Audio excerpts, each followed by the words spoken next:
Graça e paz a todos, em nome de Jesus. Você que não é inscrito neste canal Semeando o Conhecimento, se inscreva no canal, deixe o seu like, em nome de Jesus, compartilhe com outras pessoas. Eu quero louvar a Deus por todos aqueles que têm nos abençoado. Para a gente, eu estava falando com a pastora aqui, que para nós, e para mim principalmente, que sou uma pessoa anônima, né, ter mais de 1000 inscritos no canal, para mim é uma honra. Então, se inscreva no canal, compartilhe este vídeo, em nome de Jesus, interaja com a gente e vai ser uma bênção, tá bom? Bem, estamos aqui recebendo a pastora Roseli, pastora presidente e fundadora do Ministério Acos. Ela é terapeuta cristã, formada em teologia pelo ISBL, além de escritora, está aqui o livro dela, de uma coletânea de escritores, tá bom? Escolhidas por Deus, em nome de Jesus, tá bom? Além de ser ministra de louvor, gravou já CD e disco, aliás, 1001 utilidades, uma mulher, uma bênção de Deus. Seja bem-vinda, pastora, em nome de Jesus, é um prazer ter a senhora aqui, e eu já quero deixar a primeira pergunta em nome de Cristo, tá bom? Como que foi escrever um livro, uma coletânea? Para a senhora foi simples? É a primeira vez? Fala um pouco do livro para nós aqui. Foi uma graça, né? Uma graça de Deus. Eu amei a ideia de escrever, de colocar no papel aquilo que a gente pensa. Aqui nesse livro, no caso, é um pouco da minha história, né? A minha história de vida mesmo, de cura. Jesus me curou na alma. Eu era alguém doente na alma. Eu tinha muitas feridas. Ferida da rejeição, a ferida do ressentimento, da mágoa. E quando Jesus entrou na minha vida, Ele me curou. E essa cura é o que eu conto aí, um pouco da minha história de cura, onde Jesus entrando na minha vida, Ele fez toda a diferença. Então, foi fácil para mim escrever aquilo que era algo do meu sentimento, né, da minha alma. Eu gostei da ideia, gostei muito de escrever. Vai vir o próximo? Vai vir o Com próximo? Com certeza virá. Estamos escrevendo, eu e o pastor juntos, um livro. Giovanni, saiu o retorno aqui, viu, filho? Eu vim aqui, não estou ouvindo mais nada. O pastor e eu estamos escrevendo algumas... na verdade, não é nem escrevendo, são ministrações que nós fizemos para casais, muitas vezes que nós ministramos em igrejas para casais, e aí a gente está colocando agora, então, isso, pensando, né, em colocar isso como um livro. São várias ministrações que nós já temos, que a gente quer rechear agora. Ainda tem esse livro para vender, pastor? Sim, temos. Tem? Tem. Deixa eu te falar, como que a gente encontra? Como que o pessoal que vai assistir lá no YouTube está vendo, como que encontra esse livro? Na verdade, ele vem do Sul, né? É um grupo de lá do Sul. Mas eu tenho para vender porque eu peguei a minha tiragem, né? Aí vai lá no Insta. Pode me procurar @. lá. Roseli Acos. Roseli Acos. Então, se você quer esse livro aqui, eu estava vendo... Se você quiser colocar aí. Isso, pelo menos coloca aí, tá bom? Eu estava lendo a história dela, conheço um pouco da história da pastora, ficamos congregando lá com eles quase 9 anos, eu conheço, e algumas coisas me chamam a atenção, e eu gostaria que a pastora falasse um pouco, se for possível, sobre essa questão aqui, está aqui na página 46, essa questão de não fui desejado. É interessante, né? Porque você tinha isso em mente, né? Carregou isso até ter um encontro com Deus, essa ideia de não ser desejada pelos pais, de ser uma gestação, de ter sido fruto de uma gestação que não foi desejada e não foi esperada. E essa ideia de não fui desejada afeta muitas pessoas, né, nos nossos dias. Você busca por validação na vida. E tudo isso começa lá no útero, na verdade, não é nem depois do nascimento. Toda a tua história é escrita a partir da concepção, por isso eu sou contra o aborto, tá? Perfeito. Sou contra o aborto justamente porque eu entendo que de quando você ainda é um mero zigoto lá dentro do útero, Deus já sonhava com você. o Salmo 139 deixa isso muito claro, né? Que Deus sonhou com cada um de nós. Então, meu pai fez uma vasectomia, como eu disse, né? Ele fez, no livro, eu disse no livro, não aqui. Meu pai havia feito uma vasectomia, pense para um homem. Hoje ainda há um preconceito com a vasectomia, eu imagino isso há 54 anos atrás, 55, porque se eu tenho 54... Viramos eunuco, hein? O medo é esse. Eu tenho... o medo... Não sei quais são os medos. Eu mas... sei lá. Eu também não posso dizer muita coisa, não. Então, e logo depois disso, hoje a gente tem um conhecimento de que a necessidade de ser feito o exame, né, para saber se zerou mesmo os espermatozoides ou não. E nesse período, então, minha mãe engravidou. E aí já gerou um problema, porque meu pai achava que minha mãe tinha traído ele. Então, virou um problema para eles. Então, eu já não vinha sendo desejada, porque a vasectomia era o fato deles não quererem mais filhos. E a partir de então, quando engravidou, aí gerou um problema maior, porque achava que minha mãe havia sido, né, infiel ao meu pai. E eles se separaram por isso. Então, por mais que ninguém me disse nada, não disse assim, eu não te desejava, esse sentimento afeta totalmente a criança que está dentro do útero. Por isso, se alguém aqui que me escuta está grávida, fale coisas boas a respeito da sua criança. Não tire sua criança. Não tire, isso já é extrapolar, né? Mas fale bem a respeito, diga para ela o quanto ela é importante, o quanto ela é bem-vinda na vida, porque tudo isso vai afetar o crescimento dessa pessoa e o sentido de validação da própria vida. Eu fui validada desde o início, né? Eu costumo dizer a paz, diga que a sua filha é linda, para que outra pessoa lá fora não diga e ela se encante. Se ela cresceu ouvindo, pastor, que a Natália cresceu ouvindo que ela é linda, que ela é maravilhosa, quando chegar um cara para falar para ela que ela é linda, ela fala, estou acostumada, eu sei que sou. Meu pai já me disse. Então, é importante isso, desde a mais tenra infância, da pessoa saber que eu sou importante para alguém, eu sou importante na minha família, eu sou querida, eu sou bem-vinda, eu sou aceita. Tudo isso faz parte. Então, a pessoa cresce, por mais que ela não ouviu claramente de alguém isso, mas ela sentiu. Tudo que a mãe sente, a filha sente, o filho sente, dentro da barriga da mãe, né? A criança ouve, tudo isso acontece. Então, o que aconteceu comigo foi quando conforme eu fui crescendo, sem a presença do meu pai, crescendo, ouvindo as histórias, olha, o casamento se desfez por conta disso, eu me sentia culpada do casamento dos meus pais não terem dado certo. Eu sentia que eu era a pessoa que causou a separação, então eu era uma intrusa dentro dessa família, mesmo que inconsciente. Eu não tinha consciência disso. Era algo que acontecia dentro de mim e que eu buscava validação de pessoas. Eu tinha dificuldade de dizer não, porque eu dizia, se eu disser não vão me aceitar. Eu tinha que dizer sim para tudo. Então, parece que você não tem consciência disso, mas você está ferido, está machucado e você está buscando de qualquer a validação. E daí, sabe o que acontece? Qualquer migalha serve. E aí entra essa parte que eu marquei aqui, né? Aquilo que você falou aqui, pastora. Pessoas que, baseado naquilo que você está falando, qualquer migalha serve, né? Quando a gente está com essa autoestima baixa, né? Pessoas com sede bebem qualquer água.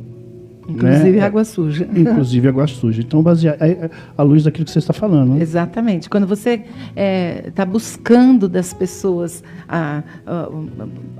Eu sou importante, eu quero que alguém me veja como alguém importante. Então, qualquer resquício mísero, bem pequeno, de alguém que olha para você, você fala, é tudo para mim.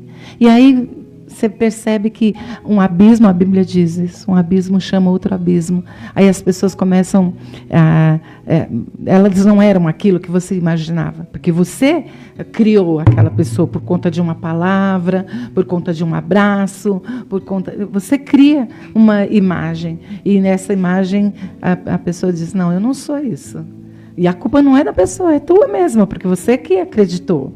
Mas por que você acreditou? Porque havia um vazio, havia uma sede desesperada e você está bebendo em qualquer fonte. Interessante isso aí que a pastora falou, a questão de falar para os filhos o quanto eles são importantes. Beleza, o carinho e tal. Você sabe que eu estava falando com os jovens lá, pastora, aqui, e fiz um questionamento lá, uma indagação, principalmente para as meninas. Quem aqui casaria com um homem parecido com o seu pai, né? E teve bastante, infelizmente, rejeição, sabe? Sabe o que é pior, pastor? É que elas vão casar com alguém exatamente como o pai delas. Elas não querem, mas inconscientemente elas buscam, o cérebro da gente busca o mesmo. O cérebro não gosta de criar novos caminhos, então ele busca o mesmo. Infelizmente, se elas não tomarem muito cuidado, não orarem, não se curarem dessa dor, dessa falta, elas vão buscar, vão rodar, e vão cair em alguém exatamente como o pai. E alguns meninos também falaram para mim que não casaria com... Você vê coisa interessante? Com uma mulher... Como a mãe. Parecida com a mãe. E é o mesmo, a história é a mesma. Porque a igreja evangélica fala muito a respeito da maldição hereditária, né? Na verdade, é uma repetição de atos, de atitudes, é uma repetição, aquilo que todo mundo chama de maldição, na verdade é uma repetição que acontece dentro da família. Você pode prestar atenção. O pai bebia, aí o filho bebe, maldição hereditária, não, é porque na verdade vai pelo mesmo caminho. A tendência é você trilhar os mesmos caminhos. Espelhar em quem está mais próximo. Por mais que inconsciente. Eu não gosto do que vejo, mas acabo caindo no mesmo lugar. Olha que coisa interessante que eu vi aqui também. Isso aqui talvez me chamou mais atenção, né? Isso aqui foi a senhora conta que teve uma revelação, estava orando e ouviu a voz do Espírito Santo dizendo, e essa frase eu achei ótima, homens não fazem filho, homens fazem sexo. Quem faz filho é Deus. Exatamente. Num dia, eu já era uma mulher, já casada e tudo, orando dentro do meu quarto. Eu comecei a contar para Deus como eu me sentia. Toda a minha história, já convertida, inclusive. E eu falei para Deus das dores, das mágoas que eu tinha, dos ressentimentos, daquilo que estava dentro do meu coração e que talvez eu nunca tivesse falado para ninguém. E nesse dia eu disse para o Senhor da minha necessidade de entender por que eu estava aqui, qual era o sentido que aquilo fazia, porque para mim não fazia sentido.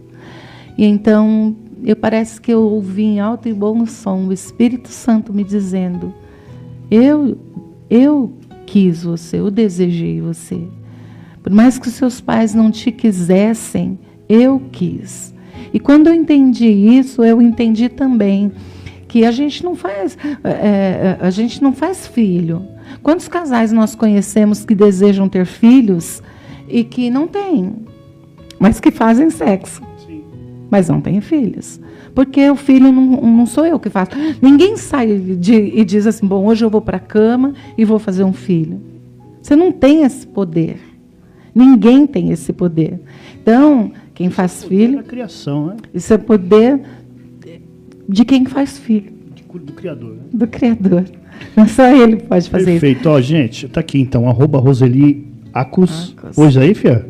tá bom? Diamantes escolhido por Deus, é muito bom, eu achei ótimo. Eu confesso que eu li muito mais a parte dela, tá bom?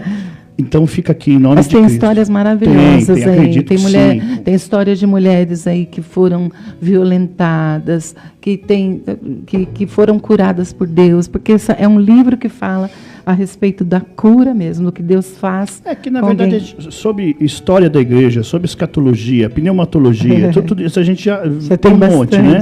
Agora aí, Natália. Tem a... Quer trazer uma palavra? Vamos? Não.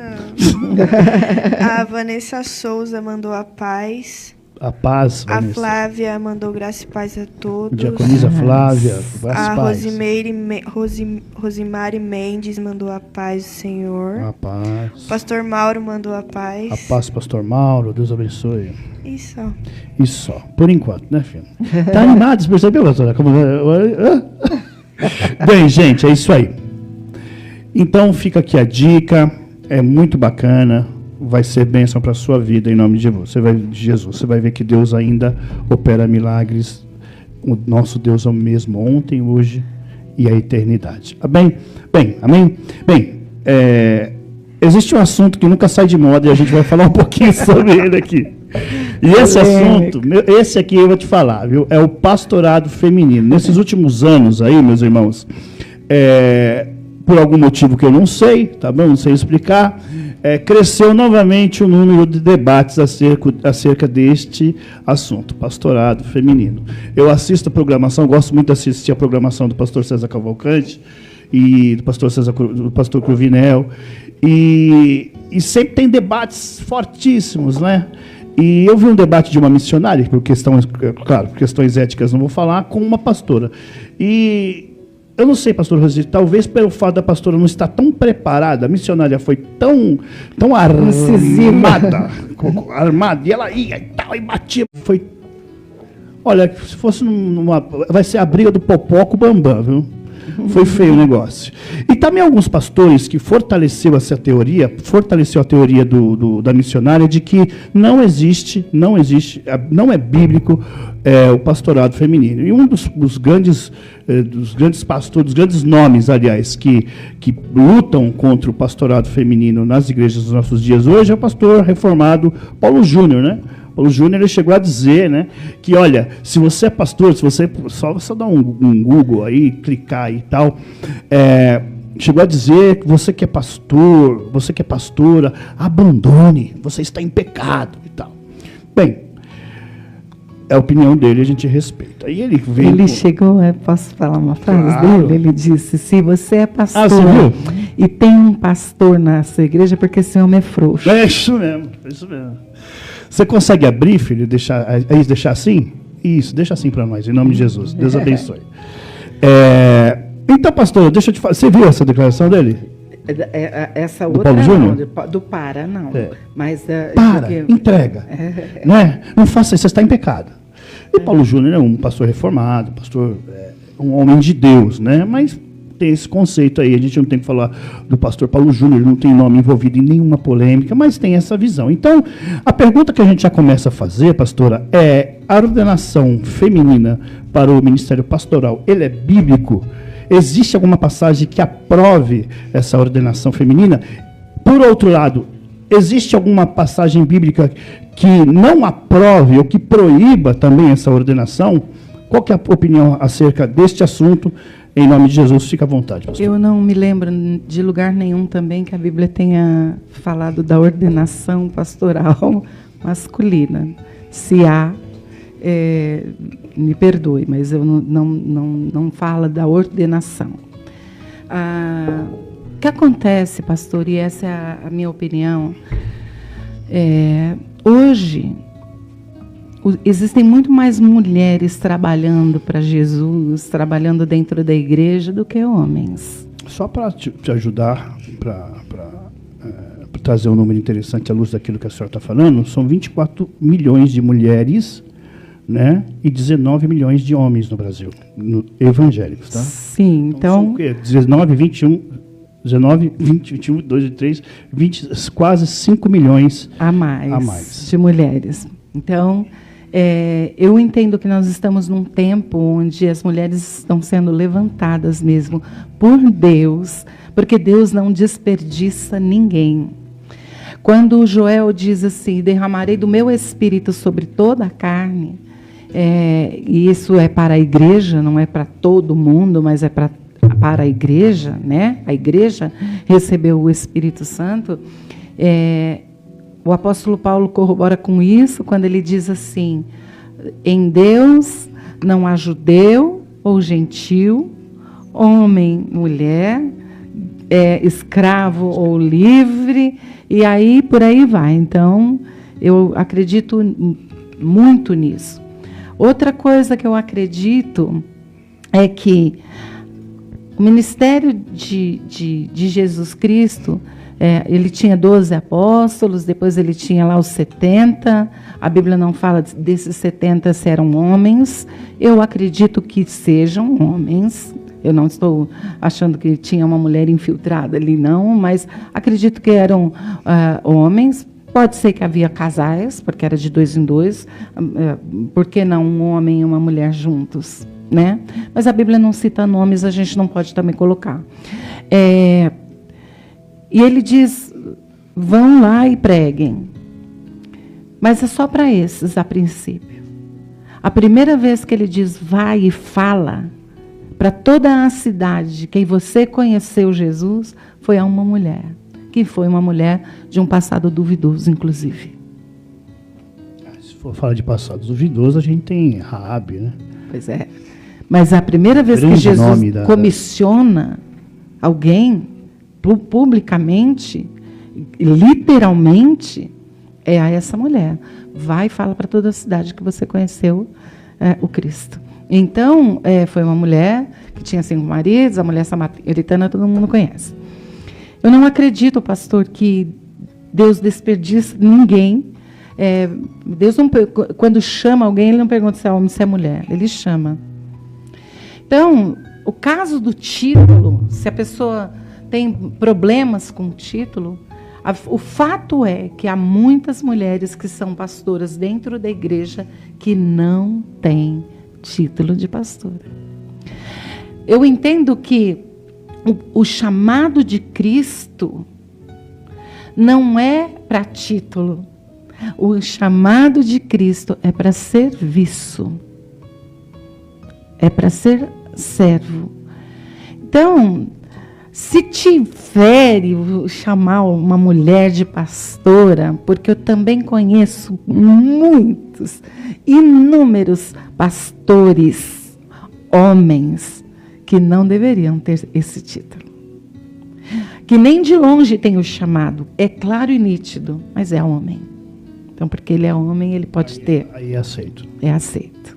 E nem de longe, eles não têm o perfil de um pastor, não têm o chamado, não têm postura, não tem jeito de pastor, e tem não cumpre aquilo que está escrito na carta a Timóteo, do que o bispo deve ser, ou pastor, ou diácono, ou seja, o título que você quiser dar.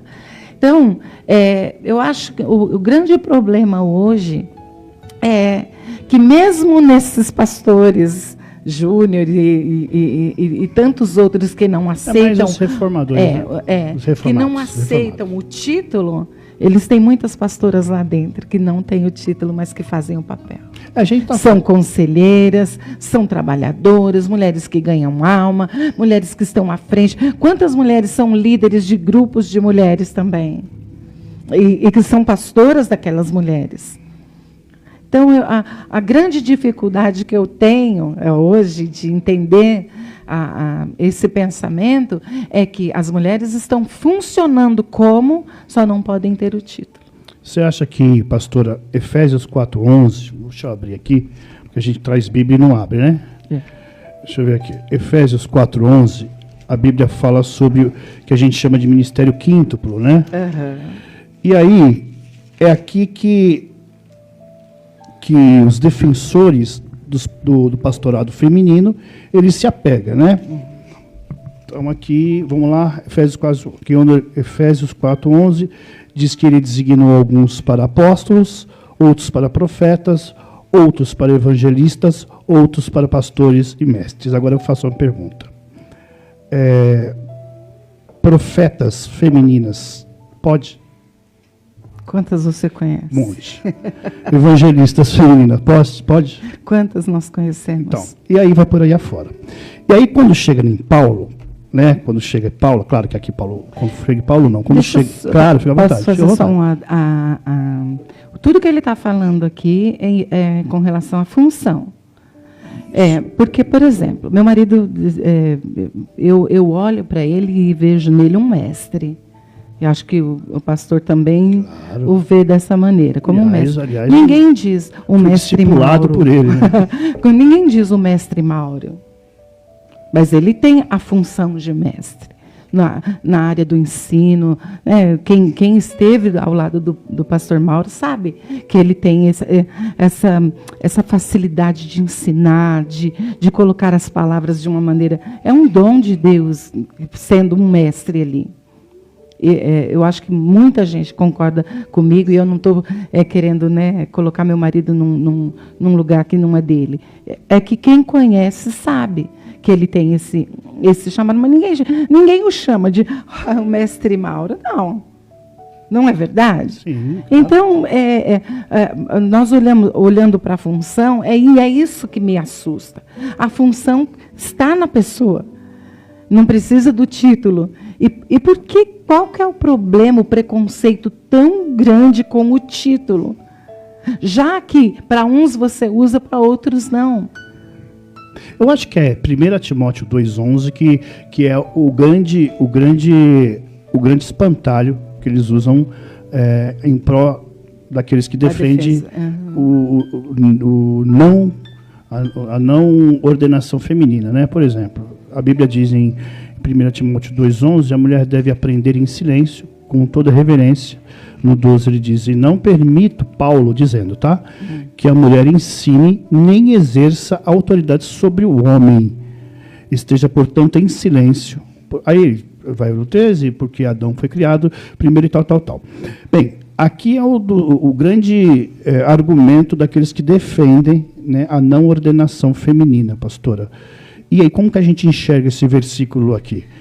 Bom, baseado naquilo que a Bíblia não está dizendo aqui, que se esse pastor, evangelista, esse profeta, tem que ser homem ou mulher, né? Uhum. Aqui não está dizendo. E quando a Bíblia também diz que o Senhor derramaria do seu Espírito não sobre tá toda a carne, ele não diz que é só sobre o homem. Perfeito. Mas ele diz que é sobre o homem, sobre a mulher, o velho, a criança, o adulto. Perfeito. Né? Então, por aí. O que eu entendo, pastor, existem várias controvérsias em relação a esse texto, mas o que eu entendo ali é que, dentro da minha casa, eu não devo ensinar o meu marido o que ele deve fazer. Quando o apóstolo Pedro fala que a mulher, ela ensina ao marido sem palavras, o apóstolo Pedro fala isso.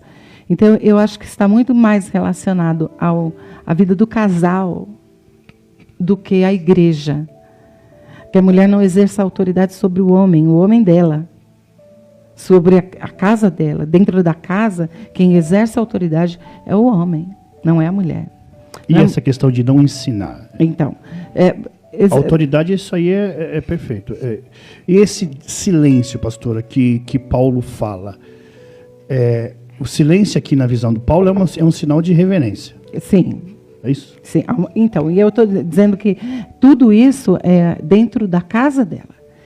Não está relacionado à igreja. Porque a verdade, pastor, é que provavelmente na sua igreja ou de qualquer pastor que seja contra o ministério da mulher, ela tem mulheres ensinando. Outras mulheres. O apóstolo Pedro fala isso, as mais velhas ensinam as mais novas. E o que é esse ensino, se não um pastoreio? Então, a Bíblia não se contradiz. Não se contradiz. Num canto você diz... quando o apóstolo Paulo fala, por exemplo, se você estiver solteira, Permaneça solteira. Por quê? Porque as casadas cuidam do marido, as solteiras cuidam do Senhor. Quer dizer, então, a mulher solteira pode trabalhar na obra do Senhor, fazer o pastoreio, as casadas não, porque ela tem que cuidar do marido. Então, a gente tem que pensar, talvez no contexto que aquilo está sendo dito, ler um pouco melhor. A tradição da época. A tradição, o que é que o apóstolo Paulo está querendo dizer com isso? Por exemplo, em Coríntios, claramente, a mulher está lá batendo papo na igreja, porque as igrejas, aqui os homens eram ensinados, a mulher era do outro lado, ela ouvia do marido, ela ficava lá perguntando, ei, marido, o que ele está falando aí? Ou a mulher esteja calada nesse momento, porque tem alguém ensinando. Então, existe todo um contexto. No tempo que nós vivemos hoje, onde muito mais mulheres se convertem do que homens, você acha que Deus está preocupado se você é mulher, se você é homem? Eu pergunto para você, você acha que Deus não chamou Joyce Meyer? Joyce Meyer é uma mulher que ensina tanto, ela tem um ministério de ensino. Ela não poderia ensinar? Deus se enganou. Ela não é uma pessoa apropriada para isso? Tem a Aimee, né? A Aimee McPherson, a fundadora da Igreja do Evangelho Quadrangular. Tantas outras. Então, eu acho que Deus não está dispersando. Eu acho essa discussão tão rasa, porque a verdade o Senhor está tocando a trombeta e Ele está chamando todo mundo para falar do Evangelho, do amor de Deus. Se você é um pastor que não aceita, não tem problema, porque também, aí eu entro do outro lado, essa briga por título é ridícula, porque nós somos chamados para servir. Então, se na minha igreja não aceita o ministério pastoral, não tem problema, eu vou continuar pastoreando sem título, porque na verdade esse é o nosso papel. A Bíblia diz, em tempo e fora de tempo que a gente deve pregar a palavra. Então, essa questão de se eu não tenho o título, também não vou fazer, também tem alguma coisa errada aí. Porque o que eu quero me aparecer? Não é importante isso. O importante é o serviço. E eu entendo que o ministério pastoral, seja masculino ou feminino, esse ministério pastoral é o ministério do serviço. Pastora, deixa eu fazer uma pergunta para a senhora. A senhora acha que essa polêmica reacendeu por conta desse feminismo extremista que existe nos nossos dias de hoje, porque distorcem a verdade de Deus, né, e tentam ocupar um lugar que Deus não colocou, né? Então existe assim, a gente sempre pensa nessa questão ideológica e teológica, né? É muito mais uma peleja, uma luta ideológica do que teológica, por isso que isso vem inflamando o coração das pessoas e criando uma barreira, uma coisa que estava já resolvida. Como você falou aí, uma situação, uma polêmica rasa, né? Uma coisa rasa, que não tem um significado, sentido nenhum. Você ficar colocando acepção, já que, como a pastora disse, que o Espírito desceria sobre todos, né? E aqui não está dizendo se é homem ou mulher, não. Mas você acha que por conta desta polêmica, desse feminismo extremista, e eu respeito a opinião de todos, mas esse extremista mais de esquerda, né, um extremismo mais comunista, né, você acha que por conta deste feminismo tem acontecido esse grande problema no meio dessa aceitação, né? Coisa que já estava resolvida, uns 5 anos atrás já estava resolvido. Estava tudo bem. Tá. Eu entendo, pastor, que esse movimento feminista, ele não quer igualdade. Ele quer superioridade. As mulheres não querem ser iguais aos homens. Elas querem estarem acima dos homens, dentro do movimento feminista. Tá? Não é questão de igualdade mais. E nunca começou com igualdade. A verdade é essa. Já começou com essa ideia. Porque, primeiro lugar, homens e mulheres são diferentes em todos os aspectos. Fisicamente, biologicamente, mentalmente. A mulher, claramente é mais sentimental, o homem é mais razão. Deus nos fez assim, nós somos diferentes. E esse movimento, ele tenta igualar todo mundo, né? Colocar todo mundo no mesmo patamar, no mesmo nível. E isso não é verdade. E não é por valores, porque o valor da mulher não diminui em nada por ela ser mulher. Ah, mas porque tem homens que são assim, porque tem homens que são assados, são machistas e tudo mais. Pode ser que haja de verdade. Mas se você anda num ambiente onde... Quando a Bíblia fala, por exemplo, da submissão da mulher ao marido, eu acho isso de uma coisa tão linda. Por quê? Porque o que a Bíblia fala para o homem? Do cuidado sobre a mulher, da proteção. E, no fundo, toda mulher quer isso. Por mais que ela bata no peito e diga, eu não preciso dos homens. Primeiro lugar, todo mundo precisa de todo mundo. Eu vi uma pastora falando que mulher não gosta de homem frouxo. Pois é. Ela gosta de homem. Homem. E eu vou contar uma coisa para vocês. Sabe por que os homens estão ficando frouxos? Porque as mulheres querem o lugar dele. Sabe? É fresquinho porque vende mais ou vende mais porque é fresquinho? Será que as mulheres também estão deixando os homens ser homens? Então, às vezes a mulher está tomando tanto lugar do homem que ele está reprimindo esse lado masculino do homem. Nós estamos com uma geração de homens amedrontados pelas mulheres. Eles têm medo de ser homem.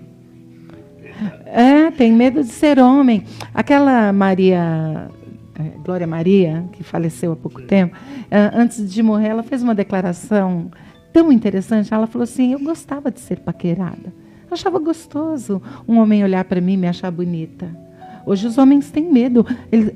Se eles olharem para alguém no mercado, é perigoso ser denunciado. E eu não estou com isso incitando o flerte, nada disso. Eu estou dizendo que os homens hoje têm medo de falar para a mulher, vai na minha frente, porque o que ela pode pensar? Chamar a polícia, gritar. Então, hoje nós temos uma geração de homens amedrontados pelo poderio da mulher, que não é poderio nenhum, porque elas não conseguiram nada, elas perderam foi muito, porque eu, particularmente, amo a ideia do meu marido abrir o carro para mim. Amo a ideia dele pegar o peso no meu lugar. Porque Deus deu para ele o músculo, não para mim. Ele que faça. Então, as mulheres, elas nessa briga, eu tenho dito, briguem por vocês, deixa eu quieta, porque eu estou gostando do meu lugar. Eu gosto disso, de ser a esposa.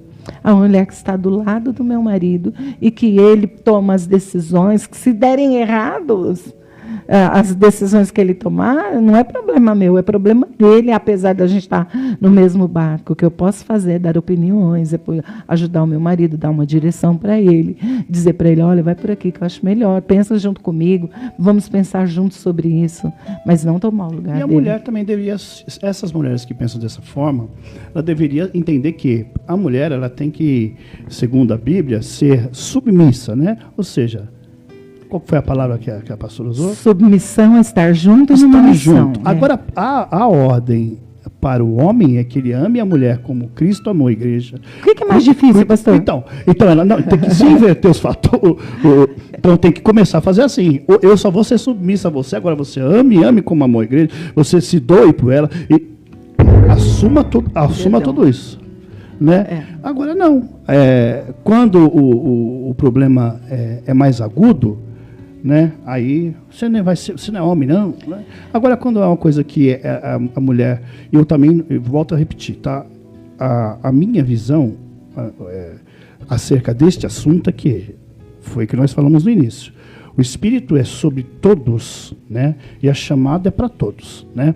Não tem esse tipo de acepção. Se você olhar para o Antigo Testamento, Débora, Ruth, Raabe, Esther, se olhar para o ministério de Jesus, você vai ver Maria de Magdala, a própria Maria, mãe do Senhor, você vai ver Susana, você vai ver Joana, você vai ver Maria e Marta. Elas que sustentavam o ministério de Jesus. Paulo, como a irmã falou, sobre Lídia, sobre Priscila, sobre Febe. Então, eu acho que assim, é uma questão das pessoas não querer por questões pessoais e machistas. Não porque, se for olhar à luz da Bíblia... Quando a carta de João é escrita, a segunda carta, eu acho, que ele diz a eleita é uma mulher que lidera uma igreja na sua casa. Sim. A eleita não tá aí, não é igreja, não né? É igreja, não sei o quê, não. É uma mulher, ele escreve a uma pessoa.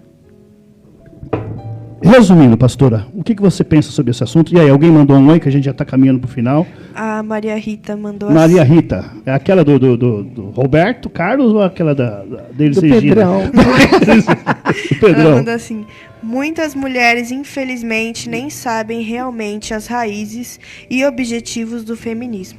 Graças a Deus e com a ajuda da pastora, abri meus olhos sobre esse feminismo. E ela mandou assim também: amo a proteção e amo meu papel.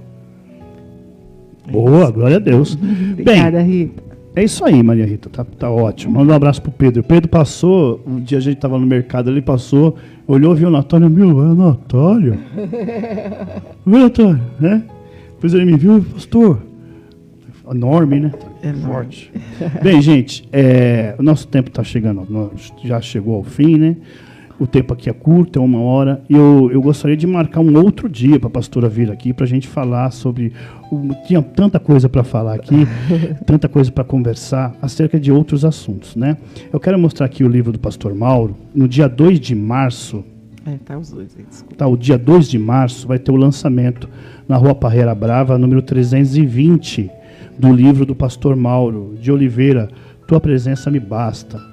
Olha, eu vou falar, viu? Eu conheço o pastor já há uns 10 anos, uns 10 anos, eu acho. Mais?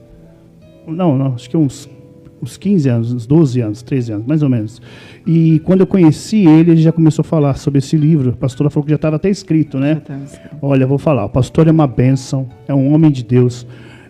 Como nós falamos aqui, eu me inspiro muito no ministério dele, na chamada dele. Me identifiquei muito com o pastor Mauro. A pastora Rosília também de um conhecimento absurdo, louvado seja o nome do Senhor Jesus. E foi uma inspiração para mim. Então, olha, dia 2 vai ser o lançamento, às 18 horas, no Ministério Acos, na Rua Parreira Brava, 320. Vai lá, em nome de Jesus, leve 1 quilo de alimento não perecível, vai ser bênção. Olha, você também, eu li esse livro aqui, e aí principalmente o testemunho da pastora, Escolhidos por Deus, se você quiser, em nome de Jesus, @Roseli de Oliveira, Roseli Acos. Isso. Tá bom? Você vai encontrar esse livro lá. Tá sim, lá no Instagram. Isso, no Insta, tá bom? E é bênção de Deus. Leia, em nome de Cristo, sai desse celular aí, desse WhatsApp aí, desse Facebook aí, do Facebook ainda não sai não, tá bom? Leia um pouco, porque é muito bom. Pastora, Deus abençoe em nome de Jesus. Por favor, traga para nós aí umas considerações finais. Eu quero agradecer muito a Deus, pastor Mauro, agradecer a todos que interagiram com a gente. E o Ministério Acos faz parte da nossa vida, da nossa história. Amém. Amém. Quero agradecer também, pastor, por esse tempo gostoso, pela amizade, pelo carinho. E também a você que nos ouviu até aqui, eu queria deixar uma palavra para você que é menina, para vocês mulheres que estão aí nos ouvindo. Não se importe com como vão te chamar, desde que olhem para você e vejam uma mulher de Deus. Esse é o maior segredo, de você saber que você está servindo ao Senhor, independente dos títulos que as pessoas lhes darão. Se elas não aceitam você como pastora, não tem problema, continue pastoreando. É isso importante, mais importante de tudo, é você continuar pastoreando, porque a nossa preocupação tem que ser em servir ao Senhor, e nós fomos chamados para servir. Deus te abençoe. Eu quero pedir perdão, tá bom? Em nome de Jesus, se teve algum problema técnico aí, a gente vai consertar, e na próxima programação vai dar tudo certo. Vem aqui, Manu, deixa eu apresentar a Manuela para vocês aqui. Vem aqui, Manuela. Tem que ser rápido. Isso. Que a Manuela, ela falou que hoje ela vai pregar. Fala, graça e paz a todos. Graça e paz a todos. Deus abençoe. Meus irmãos, Deus abençoe a todos, em nome de Jesus. Tenham uma ótima tarde, que Deus abençoe, que Deus os guarde, em nome de Jesus. Graça e paz a todos.